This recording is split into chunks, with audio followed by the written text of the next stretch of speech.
trả cho con một ít, chứ con từ dưới lên con cũng bây giờ con cũng hết tiền rồi. Tóm lại hôm nay không được nhiều, cũng phải được ít, được một tí. Nhưng mà bây giờ nếu con Quy nó làm như thế thì bây giờ bố cũng không quan tâm mấy đâu. Chứ anh Quy cũng là con của bố cơ mà. Biết là con rồi, nhưng mà con như thế này thì bố cũng không quan tâm đến rồi. Bố đang nghĩ là cái chưa chắc đã phải vợ Quy. Chị ấy lên đây thì chị ấy cứ đòi tiền mình thì cũng không được đâu. Cứ lên tìm bố là làm gì bố có tiền được đâu. Có tiền tiền nó ngon cái gì. Lúc nào cũng lên tìm bố. Bố đi nghỉ đi. Bố không giải tiền con nào.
Anh tra xong rồi.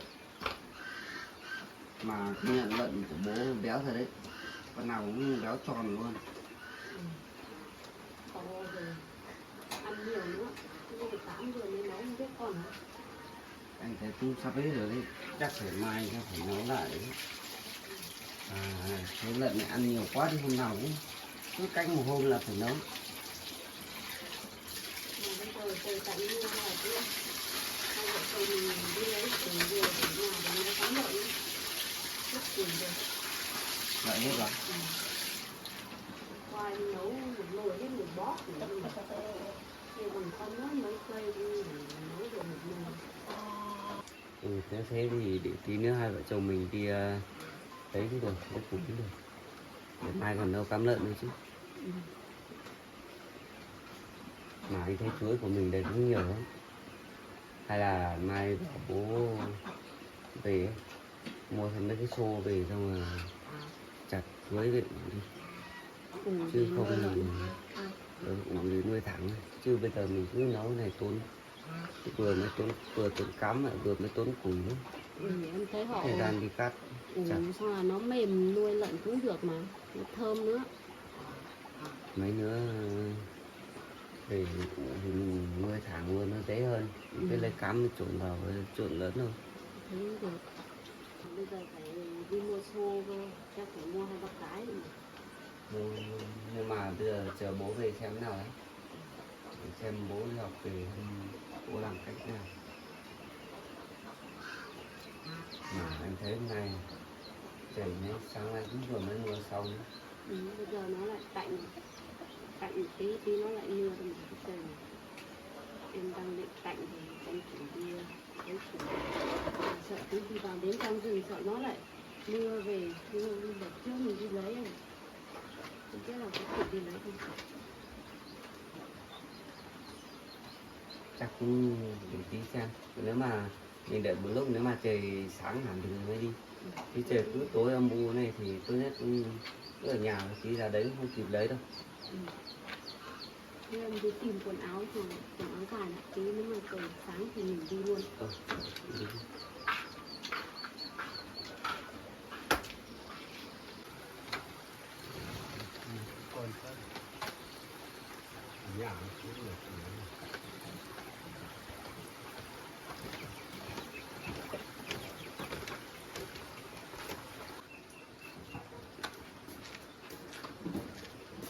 Con ơi, bố về rồi.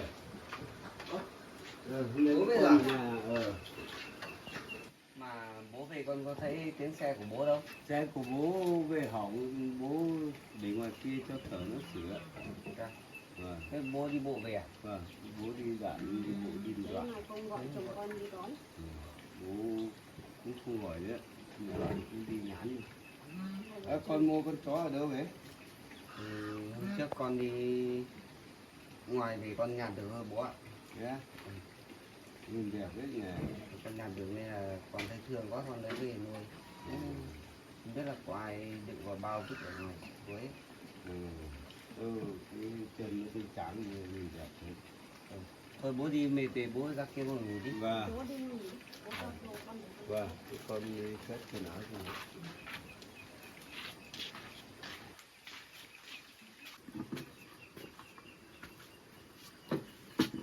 Thế thời gian này con ở nhà con đi là con làm việc gì? Thì cũng quanh quanh ở nhà thôi bố ạ. Thì lợn của bố thì ăn nhiều nữa, Vâng. 1-2 ngày lại phải đi lấy cám về nấu cám lợn nữa. Rồi lợn móng với lợn đen này nó ăn nhiều lắm con ạ. Nó không như lợn trắng đâu. Còn nước không? Có mà. Con đang tính tí nữa hai vợ chồng con đi lấy củi về để mà nấu cám lợn nữa. Vẫn cũng sắp hết rồi, mai lại không có rồi. Bố xuống dưới thành phố kia cũng vào cái trại đấy học nuôi lợn nữa. Thế là cũng học được nhiều cái lắm con ạ. Vì mới hôm nữa là bố lại mua thêm lợn về nuôi. Bố mới tính mua thêm á. Vâng. Mà mình đây cũng phải có cám có ấy rồi chứ nuôi thế này không đi cắt được mon về nấu kịp đâu bố ạ. Ba Vâng. con này con nuôi con như cắt bon cũng thêm nhiều lắm rồi. Bố thì mấy hôm nữa là 3 con này một con để làm giống, 2 con là nuôi lớn thế này là bán đi thôi con ạ. xong là lại đi mua thêm 2 con nữa về nuôi. Bán xong là mua đàn mới về nuôi cũng được. Vâng. Cái này hai con này cũng lớn. Đấy, bố đang bảo nếu bố mới đi học kiểu cách nó nuôi như kiểu nào, xong nó cũng nuôi xem nó nuôi là nó cũng ở dưới kia thì nó không nấu cám như mình đâu, dưới kia nó nuôi bằng cám thẳng thôi. Thế là nó làm cả cái chỗ nước cho lợn uống nữa, vừa ăn nó vừa uống. Thế dưới kia nó nuôi khác mình đây là cứ trong thôn mình là cũng phải lấy bon này, lấy chuối để nuôi. Thế thì con bảo vợ Quy về nhưng mà không thấy đâu. Vâng thì vợ Quy chị ấy bảo là ở nhà mình đây nóng, không là nhà bé với lại muối nhiều nữa chị ấy không chịu được ấy, nên là chị ấy ra ngoài thuê trọ ở ngoài rồi. Yeah. Chắc nghe thấy bố về này chắc chị ấy lại lên thôi mà. Vâng. Thế thì chắc đứa con đấy là... Nhưng mà có phải đúng vợ Quy không? Đúng mà bố. Chị ấy còn gửi lấy cả ảnh cho vợ chồng con xem nữa, còn cả giấy đăng ký kết hôn nữa. Như thế thì chắc là đứa con dâu đấy là nó ở thành phố thì nên nó không quen. Rồi, Cho chị nên đấy nó không mới quen đâu. mới cán nó không chịu được. Chị đấy bảo kêu nóng, chị đấy ở Điều Hòa quen ấy. Vâng. Nhưng mà không ở quen nhà mình.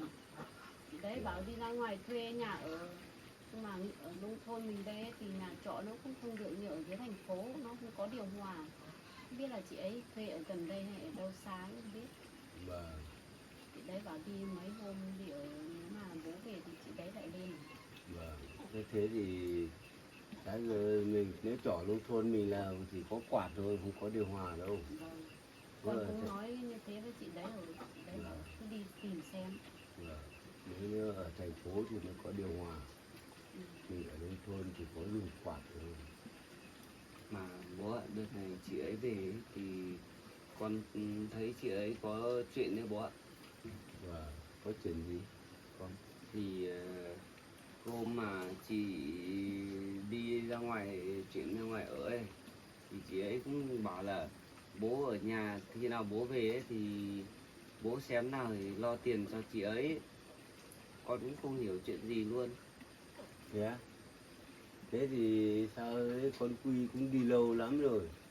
Rồi đi xuống ở dưới kia đi làm lâu lắm rồi sao lại không, hai vợ lại lấy nhau thì hai vợ chồng lại không kiếm được tiền thì lại quay về tìm bố lấy đâu ra tiền. Không phải là không kiếm được tiền đâu bố ạ.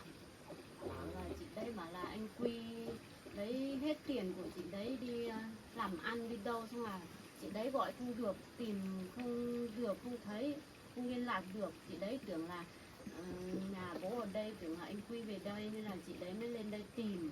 Mà lên đây tìm thì hai vợ chồng con bảo là anh Quy chưa bao giờ về đây. Thế là chị đấy lại bảo là đợi bố về, xong chị đấy nói chuyện với bố. Thế thì đứa con Quy thì nó lại bán cả nhà đi và đi làm ăn. Đi xuống dưới kia thì lại sao bảo đi làm ăn, xong hai vợ chồng nó lại như thế, cho lại lấy cả tiền của vợ đi. Thì hôm nào bố cũng đi xuống dưới thành phố đi tìm cũng không thấy, là cũng không biết đi đâu.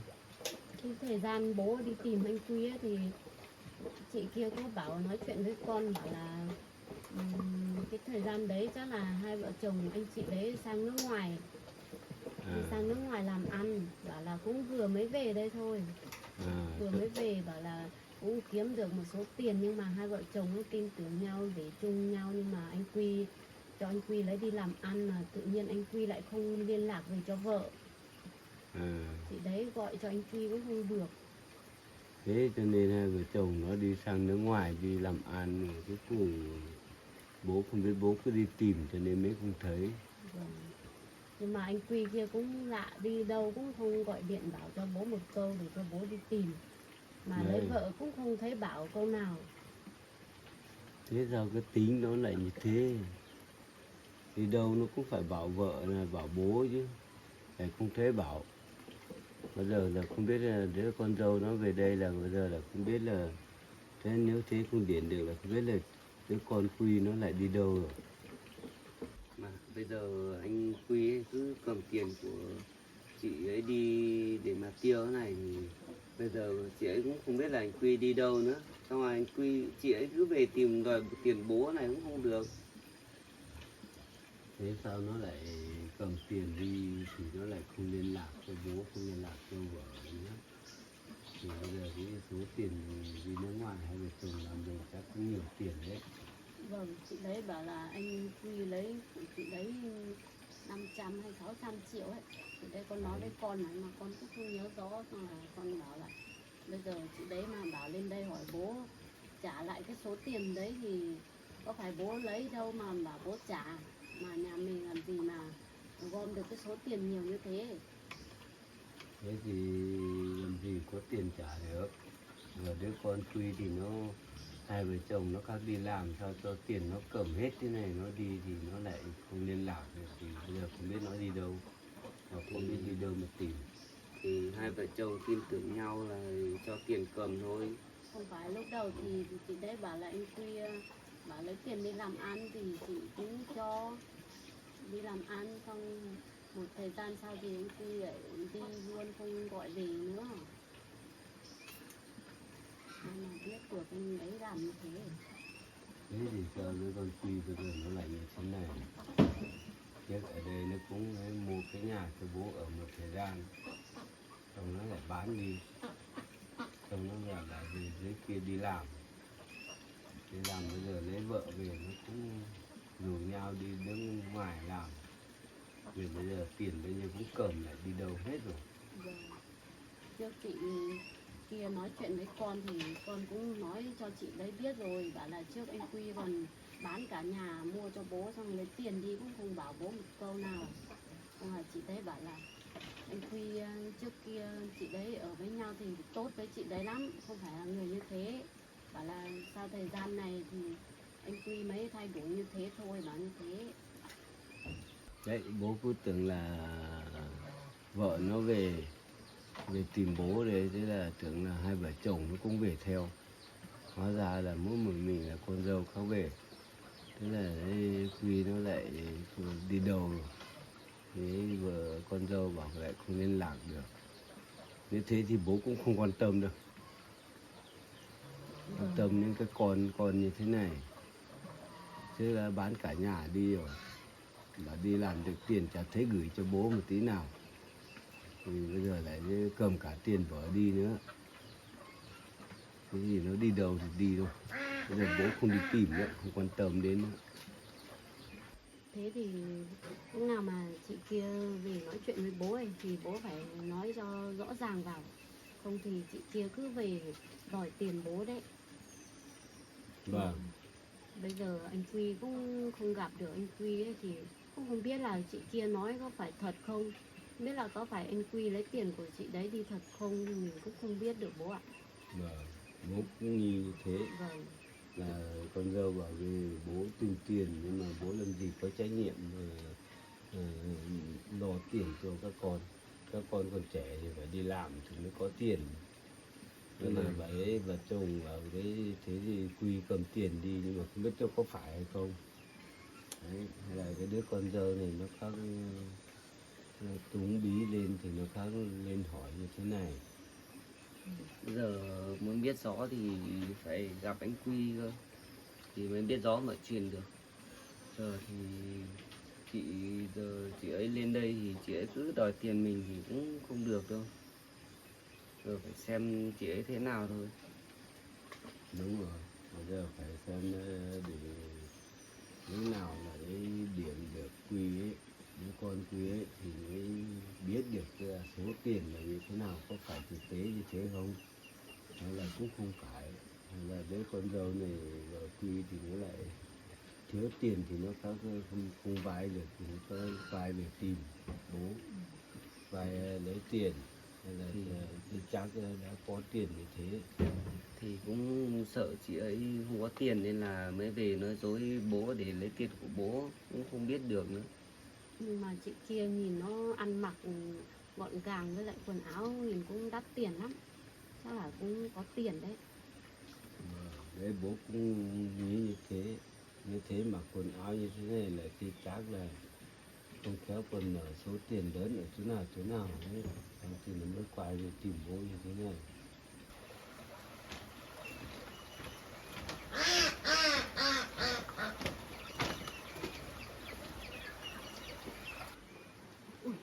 Hình như bố anh Quy về sao ấy nhỉ?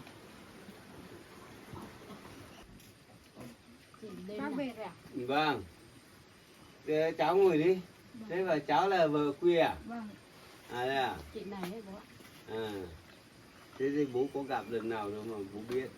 Vâng, hôm nọ về nói thì hai vợ chồng con cũng không biết, không gặp bao giờ. Vâng.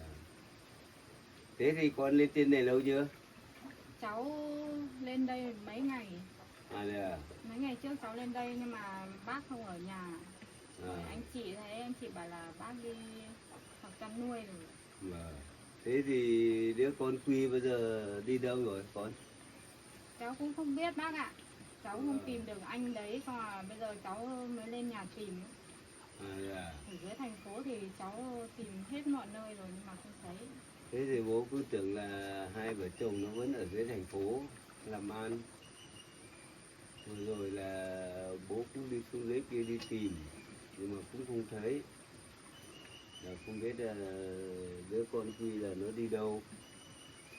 Hóa ra là thấy đứa con nói là đấy cả với con dâu nữa hai vợ chồng là đi sang nước ngoài làm ăn thôi. Thời gian đấy thì vợ chồng con có sang bên đấy, sang bên nước ngoài làm ăn được một thời gian không về. Chắc như đợt đấy bác xuống tìm vợ chồng con sang nước ngoài ấy. Vâng. Thì sang bên đấy thì làm ăn như thế nào? Có được tiền lương có được khá thế nào không? Sang bên đấy làm ăn cũng được bác ạ. Vâng. Cũng được tiền rồi, khấm khá, hai vợ chồng cũng bảo về nước. Vâng.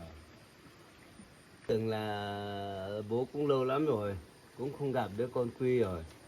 Từ trước đó thời gian nó bán nhà xong nó xuống dưới thành phố đi làm ăn. Thế là cũng thấy lâu rồi không gặp, từng là đợt này là con về là cũng Quy cũng về theo. Anh Quy bỏ đi, con ở dưới kia không liên lạc được, con mới lên nhà tìm bố ạ. Thế á? Thế thì nó đi lâu chưa? Cũng đi được mấy tháng rồi. Thế à? Thế hay là nó lại về sang nước ngoài để làm ăn? Con cũng không biết được. Lúc anh Quy đi, anh lấy tiền đi, anh bảo là cho anh lấy tiền đi đầu tư làm ăn gì đấy. À, Con tin tưởng anh, xong con cũng đưa tiền cho anh. Mà một thời gian thì con lại không liên lạc với anh đấy được. thế thì nó không biết nó đi nước ngoài, nó đi đâu làm ăn thôi. Chắc nó cầm tiền, nó có tiền như thế, chắc nó cầm tiền đi, nó phát dựng lại công ty hay là thế nào thôi, để làm ăn thôi. Chắc không phải đâu bố ạ. Con không biết anh đi đâu thôi. Anh lấy hết số tiền của con đi rồi. Bây giờ con cũng không tìm được anh đấy. Nếu mà xem bố có thu xếp được giả thay cho anh đấy, đưa cho con một ít không anh đấy cầm tiền của con đi nhiều quá, mấy trăm triệu. Thế thì đứa con Quy nó lại cầm tiền của con đi bao nhiêu? 600 triệu ạ. Thế à? Thế tiền lớn thế nhỉ? Sao nó lại đi, nó lại quy định về cho con? À, bố cũng không thấy tiền. Nhưng mà bố ở đây là bố không có tiền đâu. Thì hai vợ chồng con đấy đi làm ăn có tiền thì các bảo nhau thôi. Nếu như thiếu tiền thì quay về hỏi bố như thế thì bố cũng không có đâu. Bố ở nông thôn đây thôi. Nuôi mấy con gà, mấy con vịt, mấy con lợn như thế thôi. Đủ mà bố sinh sống rồi. Con cũng không biết làm kiểu gì, nó hết cách rồi con mới lên đây tìm bố. À, chị cứ lên đây hỏi tiền bố này thì bố không có tiền cho chị đâu. Giờ chị cũng phải từ từ để xem anh Quy có liên lạc với chị hay không đã. Chứ bây giờ tự dưng chị lên hỏi tiền bố thì bố lấy ra số tiền nhiều thế. Với lại anh Quy cũng có liên lạc cho gia đình của em đâu, nên là bọn em cũng không biết.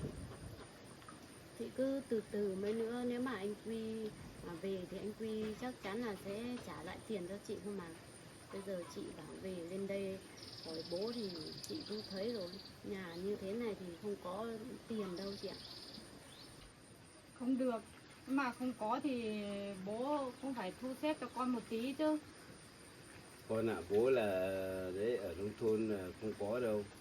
Và hai vợ chồng con Tư giờ cũng đi làm kiếm từng ít một để kiếm được tiền để làm việc nọ việc kia.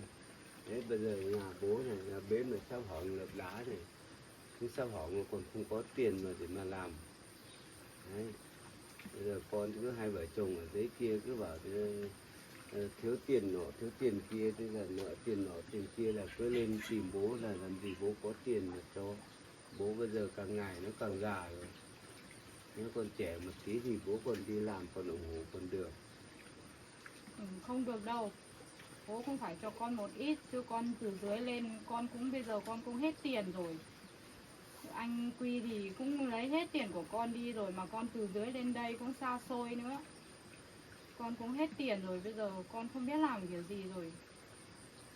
Nếu bây giờ bố là bảo không có rồi mà không biết có phải đứa con Quy có lấy tiền của con không, nhưng cái này còn bố còn chưa nắm được, còn chưa rõ.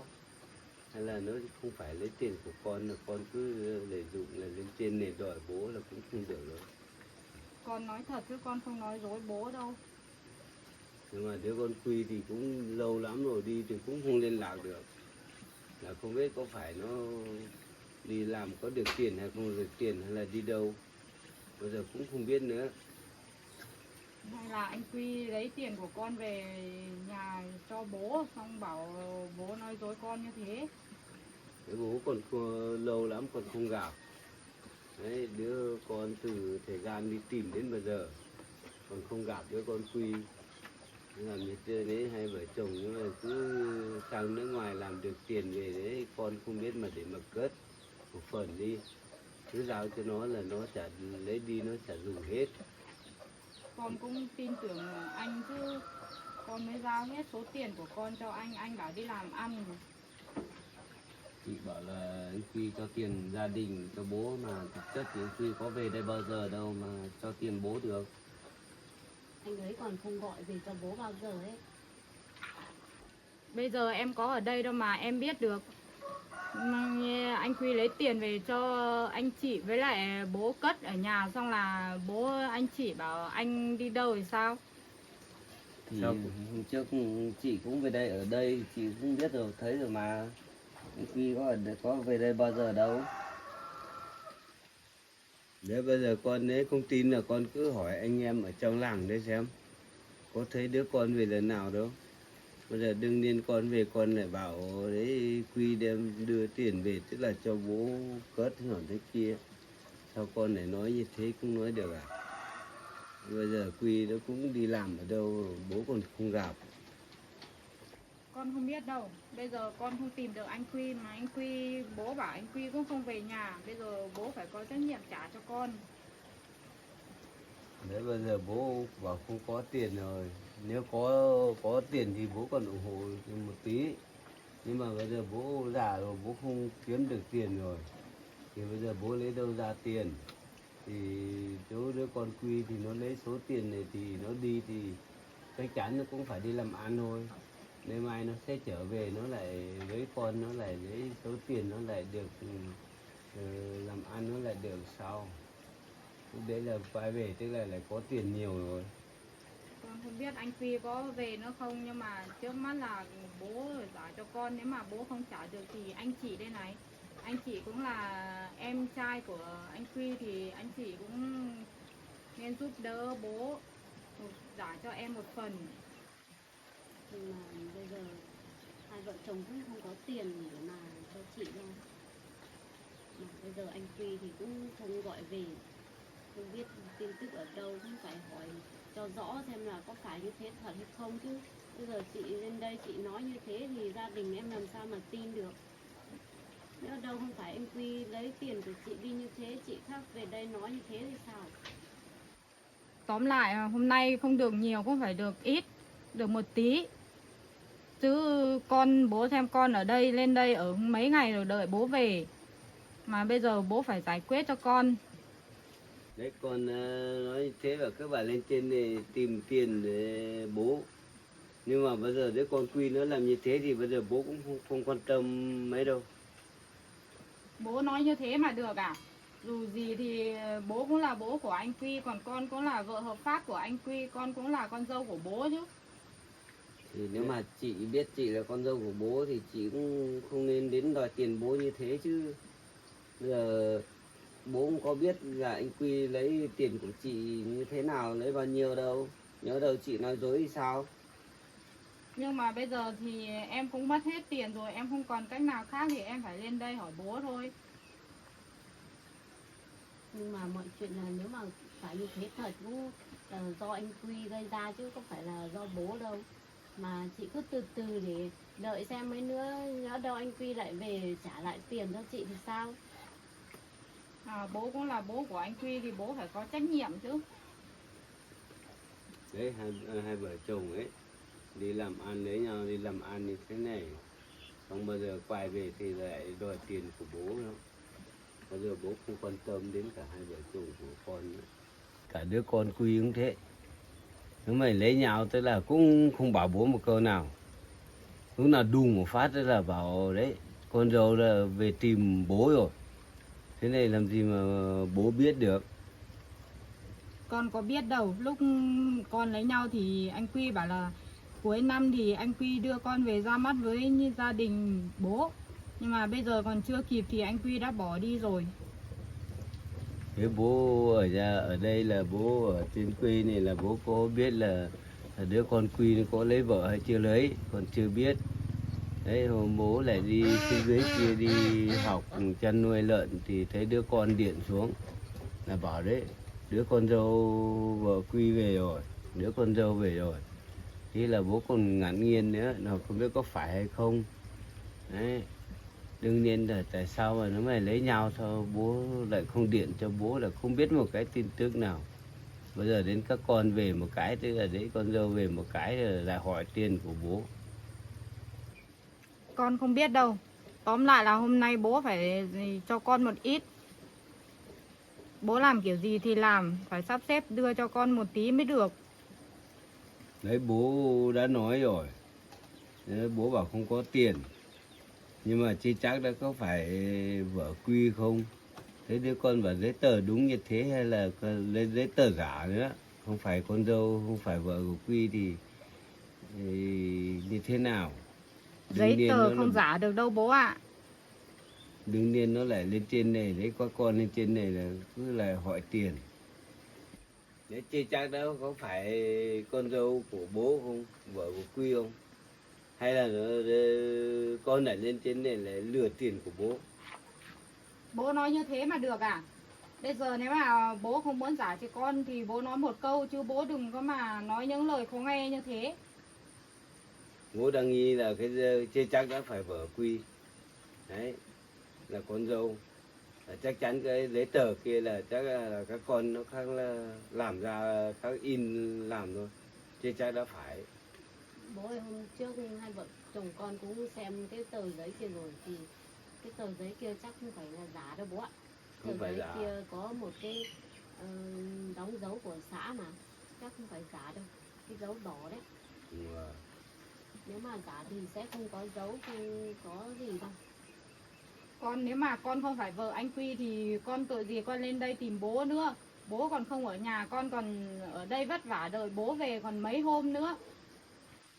Thế thì các con lên trên để tìm bố thì vợ vất vả lên trên để tìm. Lên trên này có tìm có phải là tìm bố đâu.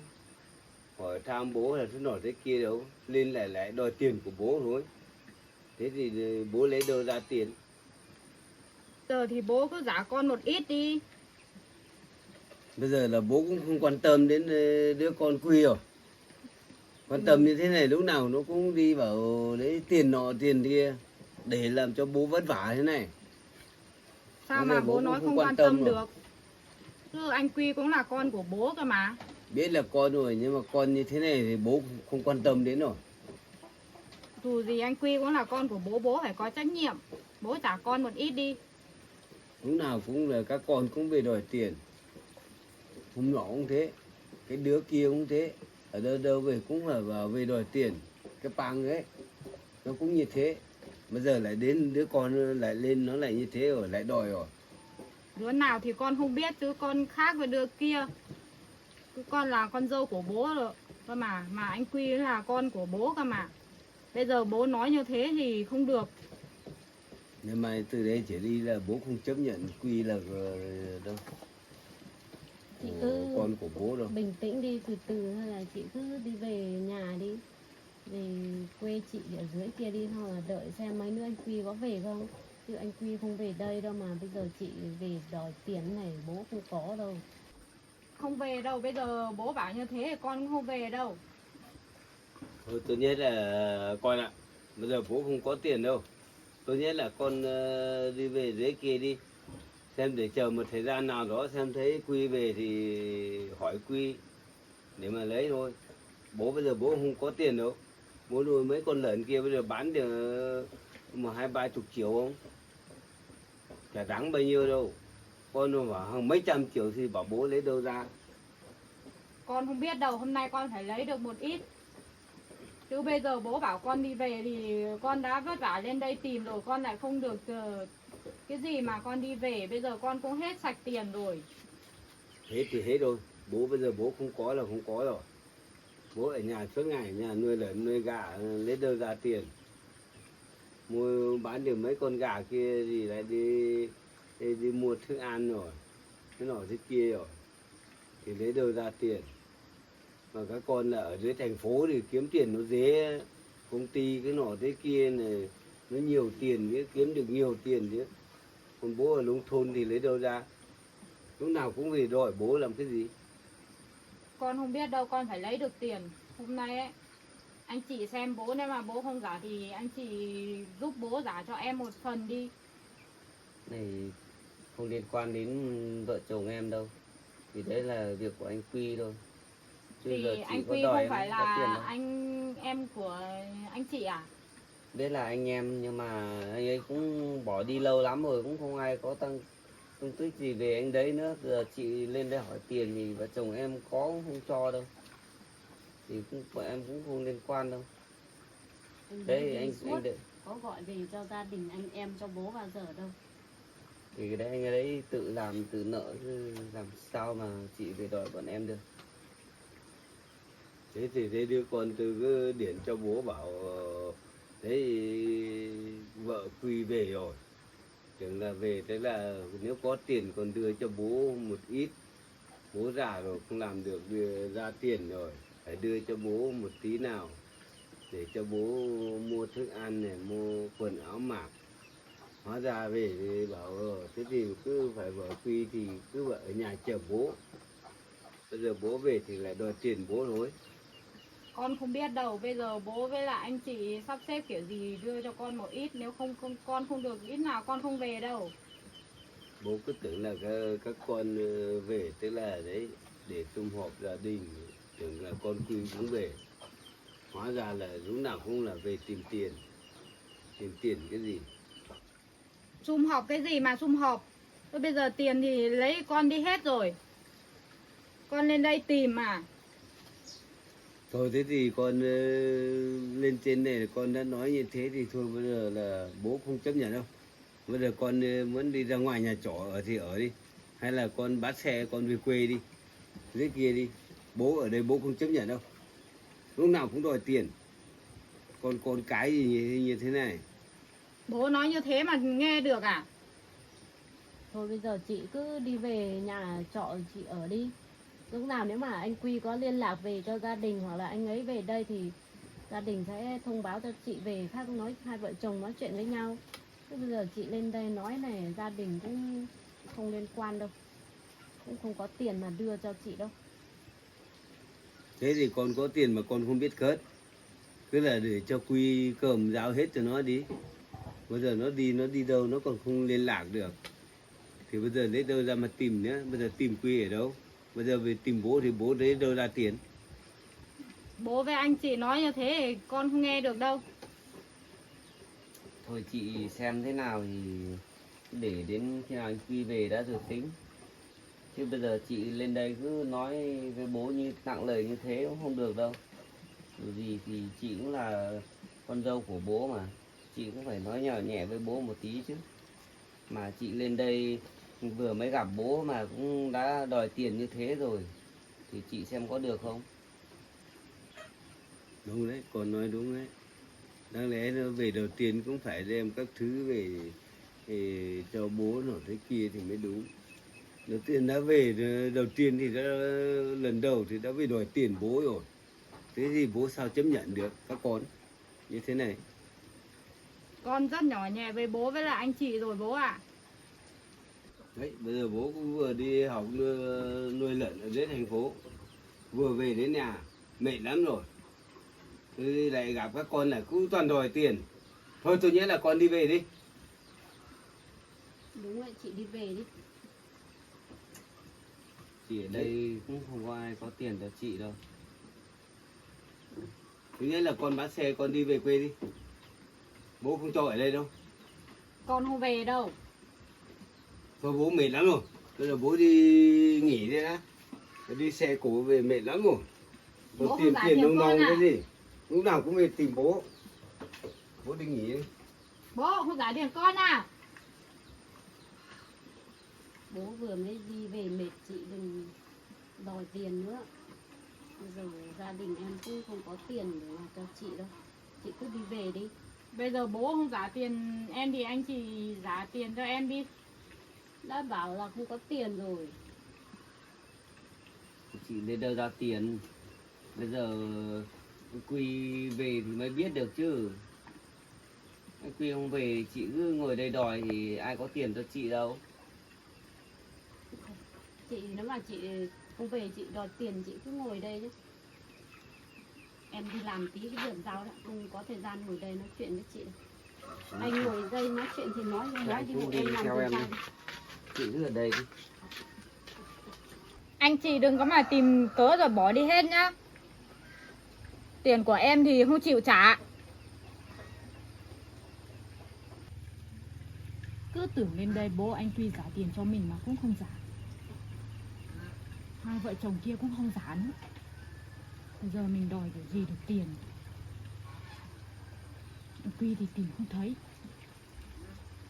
Mình đã mất công lên đây mình phải đòi được bằng được tiền mình mới đi về. Chứ kiểu này thì không được đâu. Bây giờ thì mọi người cũng bỏ đi hết rồi. Mình làm đòi kiểu này thì không được. Bây giờ mình về phòng trọ trước, xong mình tìm cách khác.